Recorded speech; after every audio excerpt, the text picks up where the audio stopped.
कैसे हैं आप सभी? आई होप अच्छे होंगे, राइट। चलिए मैं योगिता प्रजापति यूट्यूब चैनल पे आप सभी का स्वागत करती हूँ और आज मैं आपके लिए एक्सरसाइज 8.2 का क्वेश्चन नंबर 4 लेके आई हूँ, जो कि आज हमारी एक्सरसाइज कंप्लीट हो जाएगी और नेक्स्ट वीडियो में लेके आपको एक्सरसाइज 8.3 से रिलेटेड। ओके बच्चों, तो चलिए स्टार्ट करते हैं। देखिए क्या कहना है क्वेश्चन नंबर 4 में, बताइए कि निम्नलिखित में कौन कौन सत्य है या फिर असत्य, मतलब हमें ट्रू फॉल का आंसर बताना है, कौन सा वाक्य सही है कौन सा वाक्य गलत है, और साथ ही हमें कारण सहित अपने उत्तर की पुष्टि भी देना है। ठीक है, तो चलिए स्टार्ट करते हैं। पहले हमें इसे पढ़ना पड़ेगा, समझना पड़ेगा, फिर हम ट्रू फॉल्स बताएंगे। देखिए क्या कहना है, साइन ए प्लस बी बराबर है साइन ए प्लस साइन बी के। तो पहले तो इसे हमें सॉल्व करके देखना पड़ेगा कि इक्वल आ रहे हैं या नहीं, तो हमें ए और बी की वैल्यू माननी पड़ेगी। देखिए किस तरह से, मैं यहाँ पे वापस से रिटर्न कर लेती हूँ। साइन ए प्लस बी बराबर होना चाहिए साइन ए प्लस साइन बी के। तो यहाँ पर हम ए बराबर सपोज हमने 30 डिग्री मान लिया। ठीक है, ए और बी की वैल्यू मान लेते हैं बच्चों। यहाँ पर बी हमने 60 डिग्री मान लिया। ठीक है, अब आप देखिए साइन ए के प्लेस पर मैं 30 डिग्री लिख रही हूँ, देन बी के प्लेस पर मैं 60 डिग्री लिख रही हूँ। इक्वल में यहाँ पर भी साइन ए कितना हो जाएगा 30 डिग्री प्लस बी कितना हो जाएगा 60 डिग्री,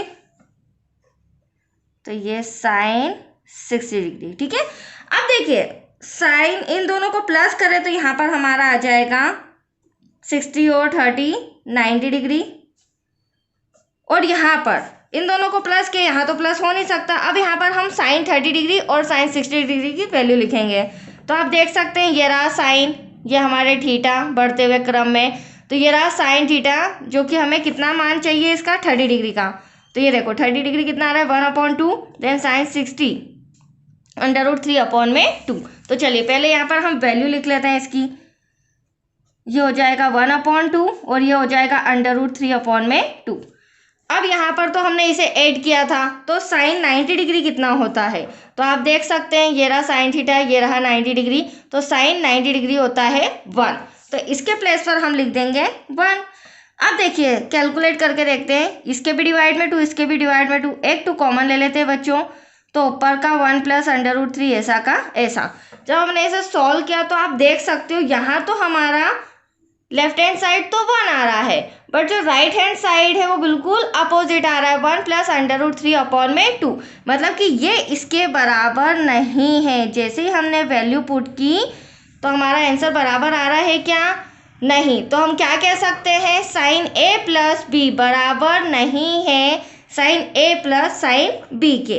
तो यहाँ पर जो इन्होंने पूछा है, तो यहाँ पर हमें आंसर क्या लिखना होगा बच्चों, असत्य। तो यहाँ पर मैं आपके सामने लिख रही हूँ ब्रैकेट में असत्य। तो आया आपको समझ में? चलिए सेकेंड, अब हमें दिया गया है थीटा में वृद्धि होने के साथ साइन थीटा के मान में भी वृद्धि होती है। तो देखो इसके लिए हमें ट्रिग्नोमेट्री टेबल चाहिएगी, तो ध्यान से देखिएगा बच्चों। हमें ये जो दे रखा है थीटा, तो ये बढ़ते हुए क्रम में दे रखा है। ठीक है, वृद्धि हो रही है 0 डिग्री 30 डिग्री 45 डिग्री 60 90 बढ़ते हुए क्रम में है। अब थीटा में वृद्धि होने के साथ साइन थीटा के मान में भी वृद्धि हो रही या नहीं, तो ये रहा हमारा साइन थीटा। अब आप इसे इजीली देख सकते हैं, यहाँ पर 0 से स्टार्टिंग होते हुए 1/2 बढ़ा, फिर 1/√2 फिर बढ़ा, फिर √3/2 बढ़ा, फिर लास्ट में 1, मतलब 0 से लेकर 1 तक जो सीरीज आ रही है तो बढ़ते हुए क्रम में है, दैट्स क्लियर। और जो हमारा थीटा है वो भी बढ़ते हुए क्रम में है और साइन थीटा के मान भी बढ़ते हुए क्रम में। तो यहाँ पर हम बोल सकते हैं थीटा में वृद्धि होने के साथ साइन थीटा के मान में भी वृद्धि होती है। तो यहाँ पर क्या आ जाएगा, सत्य। यह आप समझ सकते हैं ट्रिग्नोमेट्री टेबल से, राइट। अब हमें थर्ड पॉइंट दे रखा है, थीटा में वृद्धि होने के साथ कोस थीटा के मान में भी वृद्धि होती है क्या। तो देखो थीटा में तो वृद्धि हो रही है, अब आप कोस थीटा के मान देख लीजिए, ध्यान से देखिएगा। हमें 0 डिग्री 1 दे रखा है, 30 डिग्री √3/2, 45 डिग्री 1/√2, 1 2 देन 0। तो आप इसी से समझ सकते हैं 1 से स्टार्टिंग होते होते कहाँ पर दी एंड हो रहा है 0 पर, मतलब कि घटते हुए क्रम में, यहाँ पर वृद्धि नहीं हो रही है। तो थीटा में वृद्धि होने के साथ, तो थीटा में तो वृद्धि हो रही है बट कोस थीटा के मान में वृद्धि नहीं हो रही है, तो यहाँ पर क्या आ जाएगा बच्चों, असत्य। इस तरह हमें समझ के करना होगा, राइट। अब ये भी समझिए थीटा के सभी मानों पर, अब कौन से सभी मान, साइन थीटा के और कॉस थीटा के क्या बराबर है। तो देखो थीटा के सभी मान हम देख लेते हैं, तुलना कर लेते हैं साइन थीटा और कॉस थीटा के बीच। तो आप देख सकते हैं 0 डिग्री की अगर मैं बात करूं तो यहाँ 0 आ रहा है, यहाँ 1 आ रहा है, ये आपस में बराबर नहीं है। 30 डिग्री की बात करूं तो 1/2 यहाँ है, √3/2 यहाँ है, ये भी आपस में बराबर नहीं है। हाँ 45 डिग्री आप देख सकते हैं, ये भी 1/√2, ये भी 1/√2, तो ये तो बराबर है बट ना ही 60 डिग्री बराबर है, ना ही 90। और हमसे क्वेश्चन सभी मानों पर पूछा गया है, ना कि 45 डिग्री पर।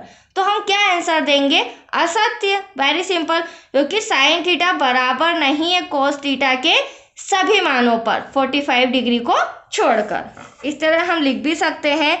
तो यहाँ पर भी हमारा आंसर क्या आ जाएगा, 4th नंबर का, साइन थीटा बराबर नहीं है कॉस थीटा के, असत्य। लास्ट हमारा पॉइंट है a बराबर 0 डिग्री। इसे ध्यान से समझना, बच्चों को बहुत सारे कंफ्यूजन होते हैं। क्या है, कहा गया है a बराबर 0 डिग्री पर कोट a परिभाषित नहीं है। तो ये हम कैसे पता करेंगे, ट्रिग्नोमेट्री टेबल से। तो देखो ये रहा कोट थीटा, थीटा की जगह हम a मान लेते हैं, ठीक है। अब कोट a 0 डिग्री पर ये वाला साइन आ रहा है, इस चिन्ह को हम अपरिभाषित बोलते हैं। क्या बोलते हैं, अपरिभाषित। तो इसका मतलब क्या हुआ, हमें क्वेश्चन क्या कहा गया है, a बराबर 0 डिग्री, मतलब कि 0 डिग्री पर जो वैल्यू है वो परिभाषित नहीं है, और परिभाषित नहीं है इसका मतलब क्या है, अपरिभाषित है। तो उनका कहने का मतलब कि a बराबर 0 डिग्री, कोड a परिभाषित नहीं है, मतलब कि परिभाषित नहीं। तो हम क्या कहेंगे, बिल्कुल सही, वो परिभाषित नहीं है। ये वाक्य नेगेटिव है बट इसका आंसर क्या आएगा, सत्य, क्योंकि वह अपरिभाषित है। ये जो चिन्ह होता है ये अपरिभाषित का होता है। तो आया आपको समझ में। चलिए ये भी हमारा क्वेश्चन नंबर 4 कंप्लीट हो गया है। इससे काफ़ी सारे बेसिक पॉइंट्स आपको समझने को मिलेंगे जो एग्जाम में काम आएंगे, राइट बच्चों। तो आज के लिए इतना ही। नेक्स्ट वीडियो आपका 8.3 एक्सरसाइज का क्वेश्चन नंबर 1 रहेगा, ठीक है। थैंक यू बच्चों।